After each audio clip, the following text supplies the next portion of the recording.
नमस्ते बच्चों। आज का विषय है इतिहास। आज हम मौर्यकालीन भारत के बारे में जानकारी लेंगे। बच्चों, ईसा पूर्व 6ठी शताब्दी में ईरान से साइरस नामक राजा ने विशाल साम्राज्य स्थापित किया था। यह साम्राज्य पश्चिमोत्तर भारत से लेकर रोम तथा अफ्रीका के इजिप्ट तक फैला हुआ था। ईसा पूर्व 518 के लगभग ईरान के दारियुश नामक सम्राट ने भारत के पश्चिमोत्तर का प्रदेश और पंजाब तक का प्रदेश क्षेत्र जीत लिया था। दारियुश ने इस प्रदेश के कुछ सैनिकों को अपनी सेना में भर्ती करवाया था। इन सैनिकों की जानकारी ग्रीक इतिहासकारों के साहित्य द्वारा हमें प्राप्त होती है। सम्राट दारियुश के कार्यकाल में भारत और ईरान के बीच राजनीतिक संबंध प्रस्थापित हुए। इससे व्यापार और कला के क्षेत्रों में आदान प्रदान बढ़ा। सम्राट दारियुश ने अपने साम्राज्य में सर्वत्र दारिक नामक मुद्रा को प्रचलित किया। इससे व्यापार करना सुलभ हुआ। सम्राट दारियुश के कार्यकाल में राजधानी नगरी पर्सिपोलिस का निर्माण किया गया। पर्सिपोलिस ईरान में है। अब हम देखेंगे यूनानी सम्राट सिकंदर का आक्रमण। यूनानी सम्राट अलेक्जेंडर अर्थात सिकंदर ने ईसा पूर्व 326 में भारत के पश्चिमोत्तर प्रदेश पर आक्रमण किया। वह सिंधु नदी लांघकर तक्षशिला पहुंचा। इस मार्ग पर स्थानीय भारतीय राजाओं ने उसके साथ घमासान युद्ध किए। फिर भी सिकंदर पंजाब तक पहुंचने में सफल रहा, परंतु इस अभियान में उसके सैनिकों को अपार कष्ट सहने पड़े। उन्हें मातृभूमि को लौटने की तीव्र इच्छा हो रही थी। सैनिकों ने सिकंदर के विरुद्ध विद्रोह किया। सिकंदर के लिए पीछे हटना आवश्यक हो गया था। भारत के जीते हुए प्रदेशों के प्रबंध हेतु उसने यूनानी अधिकारियों को नियुक्त किया और उन्हें सत्रप कहा गया।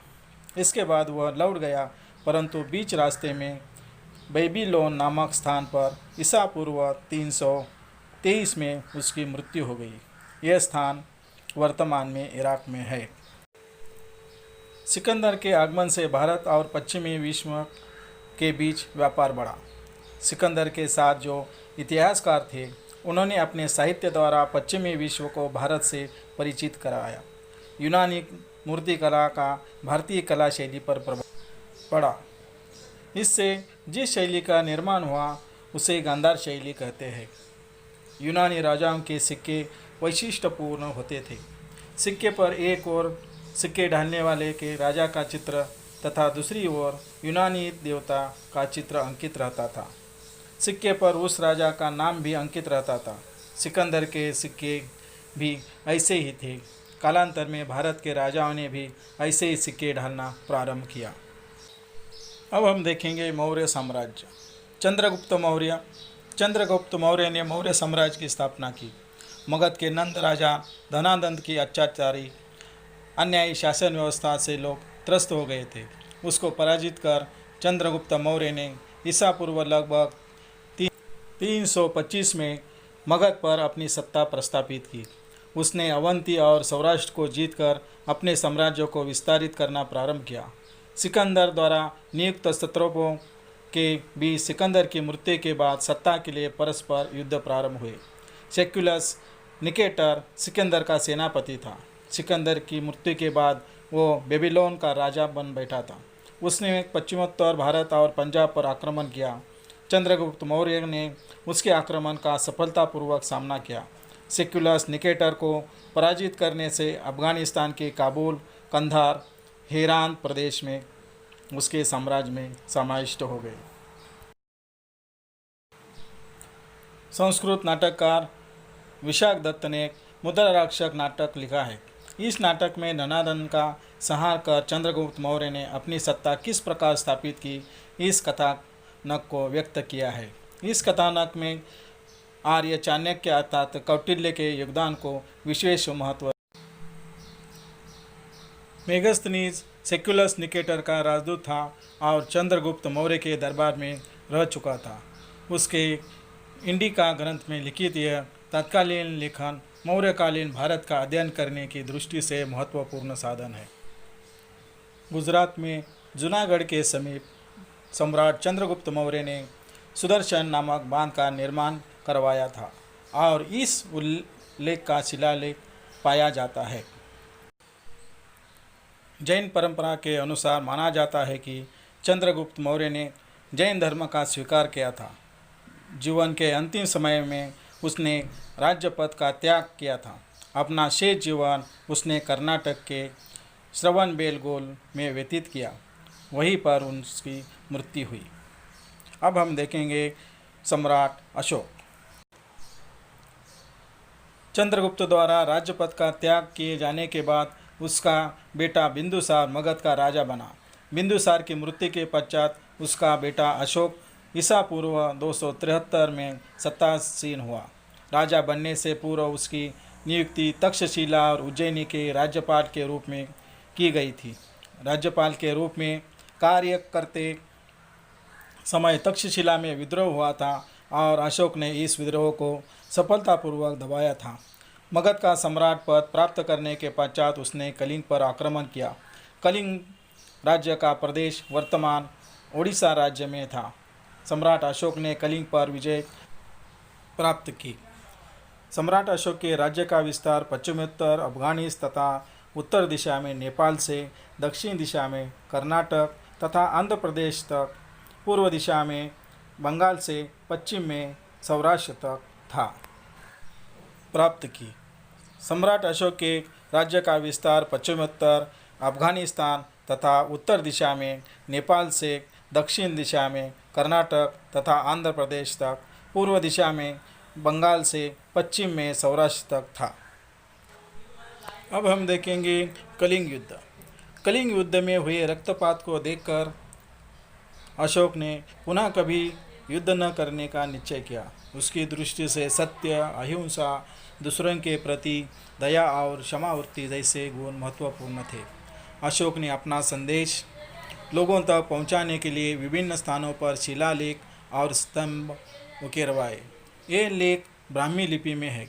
इन लेखों में उसने स्वयं का उल्लेख देवान पियो प्रियदर्शी अर्थात ईश्वर का प्रिय प्रियदर्शी इस रूप में किया है। राज्याभिषेक होने के 8 वर्षों के पश्चात उसने कलिंग पर विजय प्राप्त की और वहाँ हुए संहार को देखकर उसका हृदय परिवर्तन हुआ। यह उल्लेख उसके एक लेखन में मिलता है। सम्राट अशोक के दिल्ली टोपड़ा के एक लेख में चमदागढ़, बंदर, गेंडा आदि का शिकार न करे, जंगल में आग न लगाए जैसे कठोर प्रतिबंध लिखकर रखे हुए थे। बच्चों, सम्राट अशोक का संदेश माता पिता की सेवा करना उत्तम होता है। जिस विजय के कारण प्रेम की भावना बढ़ती है वही सही सच्ची विजय है। अब हम देखेंगे अशोक का धर्म प्रसार का कार्य। अशोक ने स्वयं बौद्ध धर्म स्वीकार किया था। उसने पाटलिपुत्र में बौद्ध धर्म की तीसरी परिषद का आयोजन किया था। बौद्ध धर्म के प्रसार हेतु अशोक ने अपने बेटे महेंद्र और बेटी संघमित्रा को श्रीलंका भेजा था। दक्षिण पूर्व एशिया और मध्य एशिया के देशों में भी धर्म प्रसार हेतु बौद्ध भिक्षुओं को भेजा था। उसने अनेक स्तूपों और विहारों का निर्माण किया था। अशोक ने प्रजा को सुख सुविधा उपलब्ध कराने पर बल दिया था। जैसे लोगों को तथा पशुओं को निःशुल्क औषधि मिले ऐसी सुविधा उपलब्ध कराई। अनेक सड़कों का निर्माण करवाया। छांव के लिए सड़कों के दोनों ओर पेड़ लगवाए। धर्मशालाओं का निर्माण करवाया। कुएं खुदवाए। मौर्यकालीन राज्य प्रशासन। मौर्य साम्राज्य की राजधानी पाटलिपुत्र थी। राज्य प्रशासन की सुविधा की दृष्टि से साम्राज्य के 4 विभाग बनाए गए थे। प्रत्येक विभाग की स्वतंत्र राजधानी थी। पहला पूर्व विभाग तोशाली जो अभी उड़ीसा में है। दूसरा पश्चिम विभाग उज्जैनी जो मध्य प्रदेश में है। दक्षिणी विभाग सुवर्णगिरी कर्नाटक के कनकगिरी में है तथा उत्तर विभाग तक्षशिला अभी जो पाकिस्तान में है। राज्य प्रशासन को लेकर राजा को सलाह देने के लिए मंत्रिपरिषद हुआ करती थी। विभिन्न स्तरों पर कार्य करने वाले अनेक अधिकारी थे। इन सभी का पर्यवेक्षण कराने और शत्रु की गतिविधियों पर नज़र रखने हेतु बहुत सक्षम गुप्तचर विभाग भी था। मौर्यकालीन जनजीवन। मौर्य कालखंड में कृषि उत्पादन को बहुत महत्व था। कृषि के साथ साथ व्यापार तथा अन्य उद्योग भी बहुत समृद्ध हुए थे। हस्तदंत पर उकेरने का कार्य, कपड़ा बुनना और रंगवाना, धातु कार्य जैसे कई व्यवसाय चलते थे। चमक वाले काले रंग के मिट्टी के बर्तन बनाए जाते थे। जलपोतों का निर्माण भी बड़ी मात्रा में चलने वाला उद्योग था। धातु कार्य में अनेक धातुओं के साथ लोहे की वस्तुएं बनाने की तकनीकी भी विकसित हुई थी। नगरों और गांवों में तीज त्यौहार उत्सव संपन्न होते थे। उनमें लोगों के मनोरंजन के लिए नृत्य गायन के कार्यक्रम होते थे। दंगल, रथों की दौड़ लोकप्रिय खेल थे। ताशों के खेल तथा शतरंज के खेल बड़ी रुचि से खेले जाते थे। शतरंज को अष्टपद के नाम से जाना जाता था। मौर्यकालीन कला और साहित्य। सम्राट अशोक के कार्यकाल में शिल्पकला को प्रोत्साहन मिला था। अशोक द्वारा स्थापित स्तंभ भारतीय शिल्पकला के उत्तम नमूने हैं। इसके द्वारा निर्मित स्तंभों पर सिंह, हाथी और बैल जैसे पशुओं के अत्यंत उत्तम शिल्प है। सारनाथ में निर्मित अशोक स्तंभ पर अंकित चक्र भारत के राष्ट्रध्वज पर भी दिखाई देता है। इस स्तंभ पर चारों ओर सिंह अंकित है, परंतु सामने से देखते हुए उनमें से 3 सिंह ही दिखाई देते हैं। ये भारत की राजमुद्रा है। अशोक के कालखंड में उकेरी गई बराबर की टीलों की गुफाएं भी प्रसिद्ध है। ये गुफाएं बिहार में है। भारत की गुफाओं में ये गुफा सबसे प्राचीन है। अब हम स्तंभ शीर्ष के बारे में जानकारी लेंगे। भारत की राजमुद्रा सारनाथ में निर्मित अशोक स्तंभ के आधार पर बनाई गई है। सारनाथ के निर्मित इस मूल स्तंभ पर 4 सिंह हैं। प्रत्येक सिंह की प्रतिमा के नीचे आड़ी पट्टी पर चक्र है। उनमें से हमें एक ही चक्र पूरी तरह दिखाई देता है। चक्र के एक ओर अश्व यानी घोड़ा तथा दूसरी ओर वृषभ यानी बैल अंकित है। राजमुद्रा की जो दिशाएं दिखाई नहीं देता उस दिशा पर इसी भांति हाथी और सिंह अंकित है। हम यहाँ चित्र में जो गुफा देख रहे हैं वो गुफा बाराबार की है। बाराबार ये बिहार में आता है और भारत की गुफाओं में यही गुफा सबसे प्राचीन गुफा है। सम्राट अशोक की मृत्यु के पश्चात मौर्य साम्राज्य का ह्रास प्रारंभ हुआ। मौर्य कालखंड के बाद भारत में अनेक राज्य उदित हुए। कुछ राज्यों का भी उदय हुआ। मौर्य साम्राज्य प्राचीन भारत का सबसे विशाल साम्राज्य था। मौर्य कालखंड के बाद घटित राजनीतिक एवं सामाजिक घटनाओं को हम अगले पाठ में देखेंगे। धन्यवाद।